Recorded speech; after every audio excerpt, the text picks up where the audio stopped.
The reject ship. Captain Sarah Chen gripped the armrests of her command chair as the UES Stubborn Mule shuddered through hyperspace. The ship's hull groaned like an old building in a windstorm, and somewhere in the depths of engineering, something was making a sound that reminded her of a dying whale. She had learned not to ask Chief Engineer Rodriguez about these noises anymore. The answer was always the same. "It's probably fine, Captain." The Stubborn Mule was humanity's first attempt at building a proper warship for galactic service. Unfortunately, it looked like it had been designed by a committee of drunk engineers using spare parts from a scrapyard. The hull was a patchwork of different metals welded together wherever they could find room. The main cannon was mounted slightly off-center because of a measurement error that nobody caught until after installation. 3 of the engine nacelles were different sizes, and the 4th one had been painted bright yellow because they ran out of standard gray paint. "Dropping out of hyperspace in 30 seconds, announced Lieutenant Marcus Webb from the navigation station. He was young and eager, fresh out of the academy with dreams of exploring the galaxy. Sarah wondered how long it would take for reality to crush that enthusiasm. She had been optimistic once too, back when she thought commanding a starship would be glamorous. The main view screen flickered to life, showing the massive space station known as Nexus Prime. It was a marvel of alien engineering, a gleaming city in space that housed the headquarters of the Galactic Defense Coalition. Ships from dozens of different species moved around it in perfect formations, their hulls smooth and elegant like works of art. "Well," said Communications Officer Lisa Park, staring at the display, "we certainly stand out." She was right. Next to the sleek vessels of the Coalition fleet, the Stubborn Mule looked like a flying garbage truck. The Zephyrian ships resembled silver teardrops that seemed to glow with their own inner light. The Crystalline Collective's vessels were literally made of living crystal that shifted colors as they moved. The Voidwalkers flew ships that were so black they seemed to absorb light itself. "Sir," said Tactical Officer James Murphy from his station, "we're receiving a transmission from Station Control." Murphy was a large man with steady hands and the patience of a saint, which he needed when dealing with the Mule's temperamental weapon systems. "Put it through," Sarah ordered. The face that appeared on screen belonged to a Zephyrian administrator. His features were sharp and angular, with eyes that glowed like sapphires. When he spoke, his voice carried the musical quality that all Zephyrians possessed. "Human vessel, you are cleared for docking Bay 77. Please maintain minimum velocity and try not to collide with any functional spacecraft." The transmission ended before Sarah could respond. She could hear snickering from somewhere behind her. Even the alien traffic controllers were making jokes about them. "Docking Bay 77, muttered Navigation Officer Webb, checking his charts. "That's in the maintenance section, right next to the waste processing facility." "Of course it is," Sarah sighed. "Take us in, Marcus. Nice and easy." The docking procedure took twice as long as it should have. The Stubborn Mule's maneuvering thrusters were designed for cargo hauling, not precision flying. Webb had to make 3 attempts before he could line them up properly with the docking port. Sarah could see other ships gliding smoothly into their assigned berths, while her crew struggled with basic maneuvers. Once they were secured, Sarah gathered her senior staff in the briefing room. The table was made from salvaged materials and wobbled when anyone leaned on it. The chairs were mismatched items from different human colonies. Everything about the Stubborn Mule screamed second-rate and improvised. "All right, people," Sarah began. "We're here to prove that humanity deserves a place in the Coalition. I know our ship isn't much to look at, but we got something the other species don't have."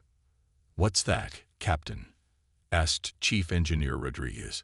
Maria Rodriguez was small and wiry, with grease-stained coveralls and an attitude that could power a small reactor. She could fix anything with spare parts and creative cursing. "Stubbornness," Sarah replied. "We don't give up. We make do with what we have. We find solutions that nobody else would think of because we're too dumb to know they're impossible." Dr. Amanda Foster, the ship's medical officer, raised an eyebrow. She was a middle-aged woman with silver hair and a dry sense of humor that helped her deal with the chaos of serving aboard the mule. "Is that supposed to be inspiring, Captain?" "It's supposed to be honest," Sarah said. "The other species have been traveling the stars for thousands of years. They have technology we can barely understand, but they've also become comfortable. They think there's only one right way to do things. We haven't learned that yet." The briefing was interrupted by an alarm klaxon that echoed through the station. Red warning lights began flashing in the corridors outside. Sarah's crew looked at each other with concern. They had arrived at Nexus Prime for what was supposed to be a routine diplomatic conference. Emergency alerts were not part of the plan. Communications Officer Park quickly patched into the station's communication network. Her expression grew increasingly worried as she listened to the traffic. "Captain, I'm picking up reports from the Outer Rim territories. Multiple colonies have gone dark. No response to communication attempts." "Equipment failure?" asked Dr. Foster hopefully. Park shook her head. "The automated monitoring stations are still transmitting. They're showing massive energy signatures moving through those systems. Something big." Sarah felt a cold knot forming in her stomach. She had hoped their first mission would be simple. Transport some diplomats, attend a few meetings, maybe escort the supply convoy. Now it sounded like they were walking into something much more serious. "Captain," said Tactical Officer Murphy, "permission to bring our weapons online." "Granted," Sarah replied. "Maria, how are our systems?"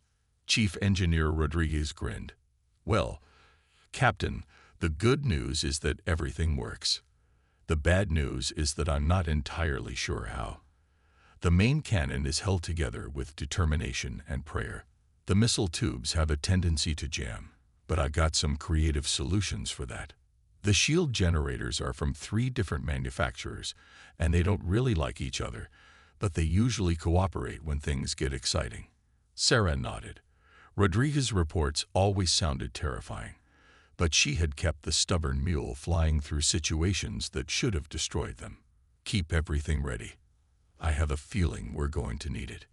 The briefing room door opened, and a Zephyrian officer entered without being invited. He was tall and elegant, wearing a uniform that looked like it had been woven from starlight. His expression showed barely concealed disdain as he looked around the shabby human briefing room. "I am Commander Veltar of the Coalition Strategic Command," he announced. "I have been sent to inform you that the human vessel will remain at station during the current emergency. Your ship lacks the capability to contribute meaningfully to military operations." Sarah stood up slowly. She was not as tall as the Zephyrian, but her presence filled the room. "Commander, with respect, we came here to serve. My crew is trained and ready." Veltar made a sound that might have been laughter if it hadn't been so cold. "Captain Chen, your vessel is barely spaceworthy. Your weapons are antiques. Your crew is inexperienced. The Coalition cannot afford to waste resources protecting ships that cannot protect themselves." "We can take care of ourselves," said Tactical Officer Murphy quietly. His voice carried a threat that made the alien officer take a step back. "Can you?" Veltar gestured toward the main display, which now showed tactical information from the Outer Rim. "We are facing the Devour Swarm, Captain Chen. Biomechanical constructs that consume entire star systems for raw materials. They adapt to any attack within minutes. They have destroyed civilizations that had technology beyond your comprehension." Sarah studied the display. The tactical situation looked grim. Dozens of red markers showed swarm positions advancing through Coalition space. Green markers representing friendly forces were falling back toward the core systems. It was a fighting retreat, and they were losing. "How can we help?"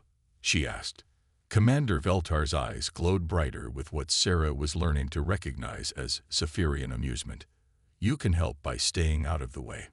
Perhaps you could assist with refugee evacuations once the real warships have dealt with the threat." The alien officer turned and left without another word. Sarah's crew sat in silence for a moment, processing the insult. They had traveled across the galaxy to prove themselves, only to be told they weren't worthy of the chance. "Well," said Chief Engineer Rodriguez finally, "I guess that settles it." "Settles what?" asked Dr. Foster. Rodriguez grinned wickedly. "We're definitely going to show these fancy aliens what humans can do." Sarah looked around the table at her crew. They were volunteers all, people who had signed up for humanity's first real venture into galactic politics. They weren't the best or the brightest. The Academy's top graduates had been assigned to newer, better ships. The stubborn mule had gotten the leftovers, the misfits, the ones who didn't quite fit anywhere else. But they were her crew, and they had something that all the advanced technology in the galaxy couldn't replicate. They had heart. They had the kind of stubborn determination that had carried humanity from caves to the stars. They had the willingness to try impossible things because nobody had told them they were impossible. Outside the briefing room, alarms continued to sound as the coalition prepared for war.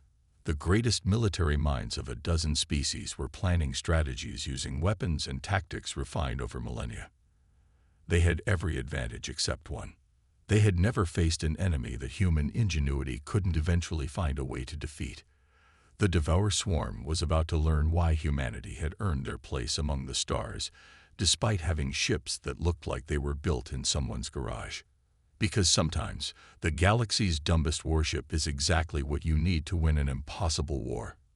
When Scrappy beats Superior, 3 days later, Captain Sarah Chen stood on the bridge of the Stubborn Mule, watching the Coalition's finest warships burn in the vacuum of space.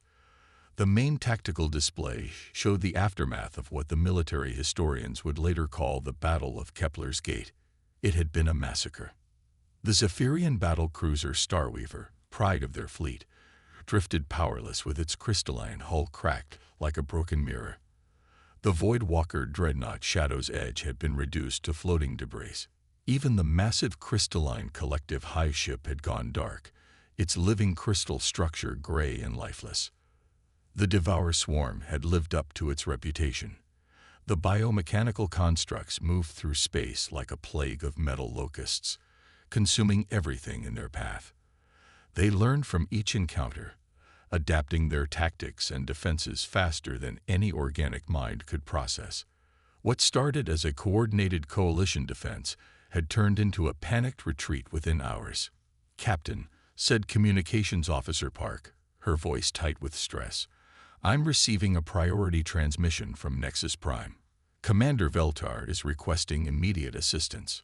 Sarah almost smiled at the irony. 3 days ago, the arrogant Zephyrian had dismissed the Stubborn Mule as worthless. Now he was begging for help from the same garbage truck he had mocked. "Put him through," Sarah ordered.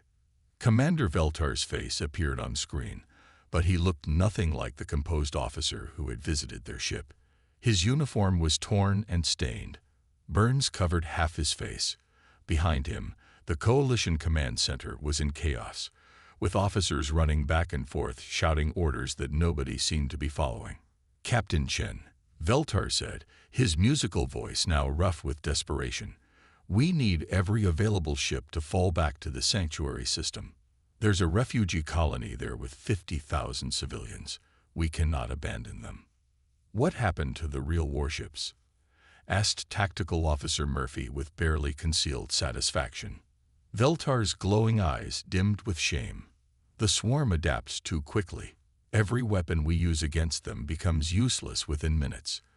Energy weapons, kinetic projectiles, quantum torpedoes, they counter everything we throw at them." Sarah exchanged glances with Chief Engineer Rodriguez, who was grinning like someone who had just won a bet. "Commander, what makes you think we can do any better than your advanced fleets?" "Because," Veltar said quietly, "your weapons are so primitive that the swarm might not recognize them as threats. It's our only chance." The transmission ended, leaving Sarah's crew in stunned silence. They were being asked to save 50,000 lives with a ship that most of the galaxy considered a flying joke. The smart thing would be to refuse. The Stubborn Mule wasn't built for solo operations against an enemy that had destroyed entire battle fleets. "So," said Dr. Foster from her medical station, "are we really going to do this?" Sarah looked around the bridge at her crew. Navigation Officer Webb was young and scared but determined. Communications Officer Park was already plotting hyperspace routes to the Sanctuary system. Tactical Officer Murphy was checking their weapons inventory with the calm efficiency of someone preparing for war. Chief Engineer Rodriguez was making notes about system modifications they could implement during transit. These weren't the galaxy's best and brightest. They were humans who had volunteered for an impossible job because somebody had to do it. They were the kind of people who looked at overwhelming odds and asked, "How do we make this work?" instead of "Why is this impossible?" "Set course for Sanctuary," Sarah ordered. "Maximum hyperspace velocity." "Aye, Captain," Webb replied, his fingers dancing over the navigation controls. "Transit time will be 18 hours. Maria," Sarah called to the chief engineer, "what kind of miracles can you work in 18 hours? Rodriguez rubbed her hands together eagerly. "Well, Captain, I've been thinking about our little swarm problem. These biomechanical constructs adapt to weapons by analyzing their energy signatures and attack patterns, right? But what if we give them something they can't analyze? Such as chaos, Captain. Pure, beautiful chaos." Rodriguez pulled up a schematic on her portable display. "I can reconfigure our missile tubes to fire literally anything we can fit inside them. Spare parts, garbage, chunks of asteroid rock we can scoop up along the way. No energy signature to track, no consistent pattern to learn from. Just random junk flying at them. Really, really fast."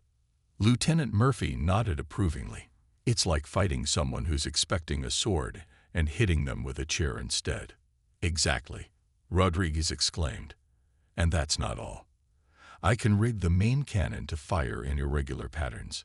Most military weapons fire at consistent intervals because it's more efficient. But efficiency is predictable. If we make our cannon fire randomly, sometimes rapid bursts, sometimes single shots, sometimes not at all, the swarm won't be able to establish a defensive pattern." Dr. Foster shook her head in amazement.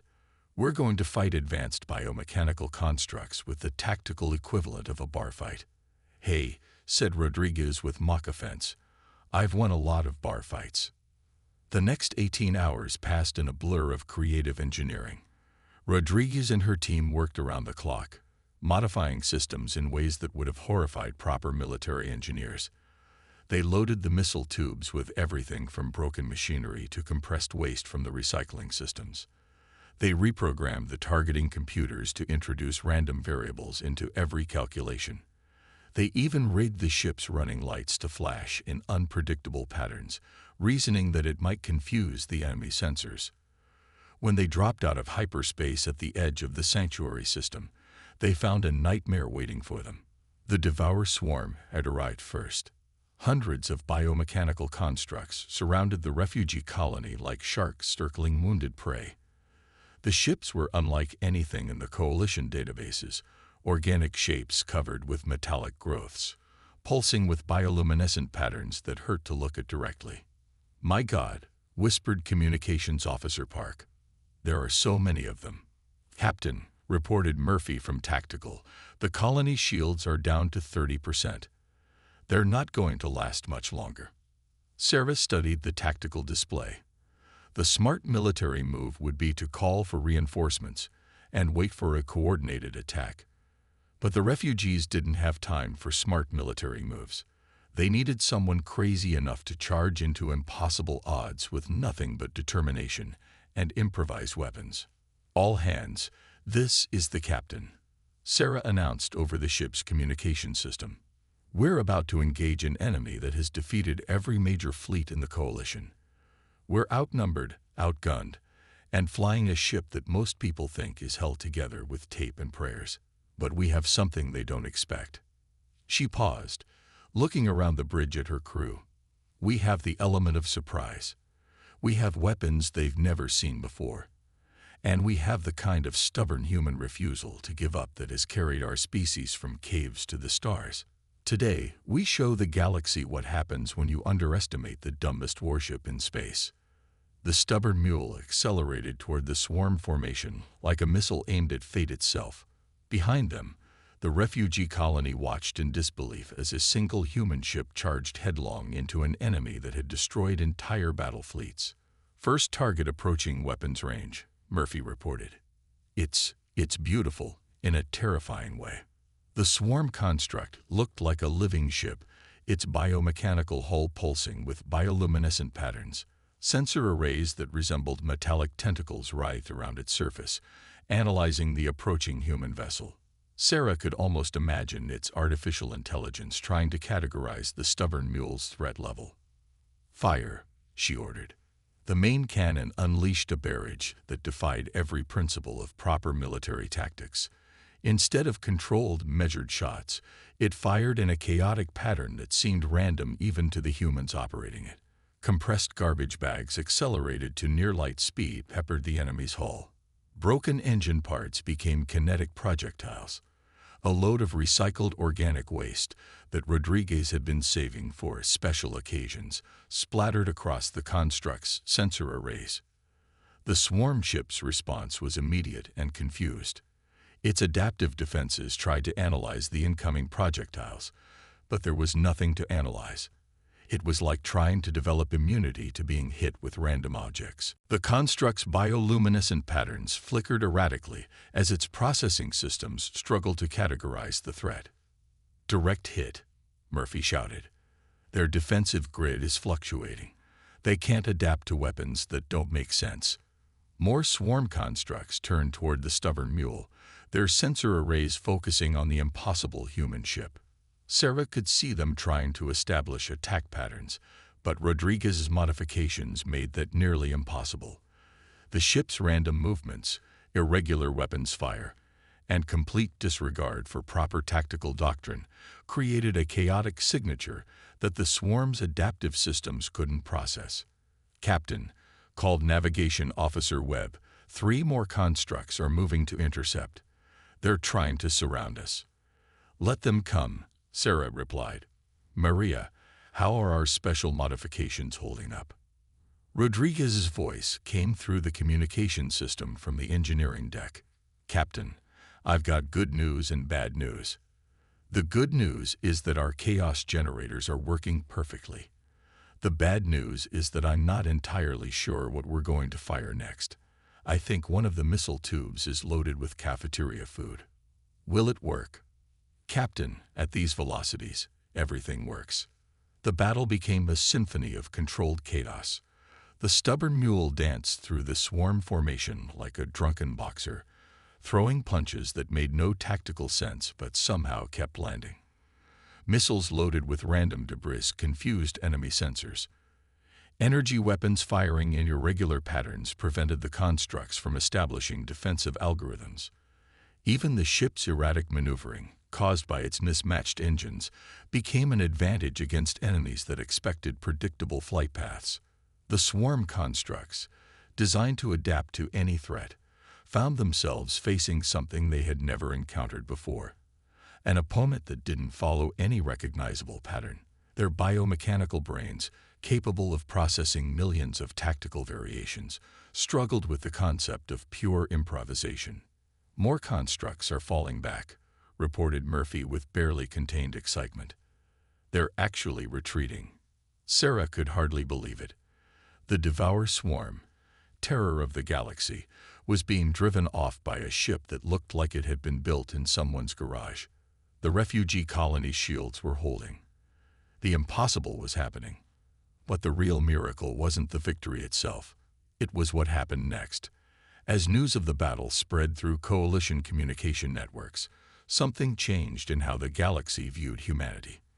The species that had been dismissed as primitive and unworthy suddenly became the topic of intense interest. Within hours, military strategists from dozens of civilizations were requesting detailed analyses of human tactical doctrine. The concept of controlled chaos became a new field of study. Universities across the galaxy began offering courses in adaptive unpredictability and creative problem-solving under pressure. The stubborn mule limped back to Nexus Prime with a hero's welcome. The same docking bay that had been assigned to keep them out of the way was now crowded with alien dignitaries waiting to meet the crew that had done the impossible.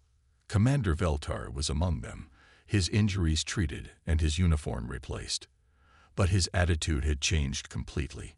When he approached Captain Chen, his bow was deep and respectful. "Captain," he said, his musical voice carrying genuine admiration, "I owe you an apology. I called your ship worthless. I said your crew was inexperienced. I was wrong about many things." Sarah looked at the gathering crowd of alien officials, all waiting to learn the secrets of human military doctrine. "What changed your mind, Commander?" Veltar gestured toward the tactical displays, showing the aftermath of the sanctuary battle. "You showed us something we had forgotten in our pursuit of perfection. Sometimes the best solution isn't the most elegant one. Sometimes the most advanced technology can be defeated by simple determination and creative thinking." He paused, studying the stubborn mule through the observation windows. The ship still looked like a patchwork of spare parts, held together by stubborn refusal to fall apart. But now it looked like something else too. It looked like the ship that had saved 50,000 lives, when the galaxy's most advanced warships had failed. "We called it the dumbest warship in space," Veltar continued. "But perhaps we were measuring intelligence by the wrong standards. Your ship succeeded not despite its flaws, but because of them. You turned your limitations into advantages. You made chaos into a weapon." Sarah nodded, understanding finally why humanity had been chosen for this role. They weren't the smartest or the strongest or the most advanced, but they were the species that looked at impossible problems and asked, "How do we make this work?" instead of "Why won't this work?" The galaxy had spent millennia perfecting the art of war. Humans had spent their entire existence perfecting the art of making do with what they had. In the end, it turned out that scrappy beats superior every time. The stubborn mule had earned its place among the stars not by being the best, but by being exactly what it was: a ship crewed by humans who refused to give up, no matter how impossible the odds looked. And across the galaxy, the Devour Swarm was learning a lesson that would reshape the balance of power among the stars. Never underestimate the galaxy's dumbest warship, because it might just be smarter than you think.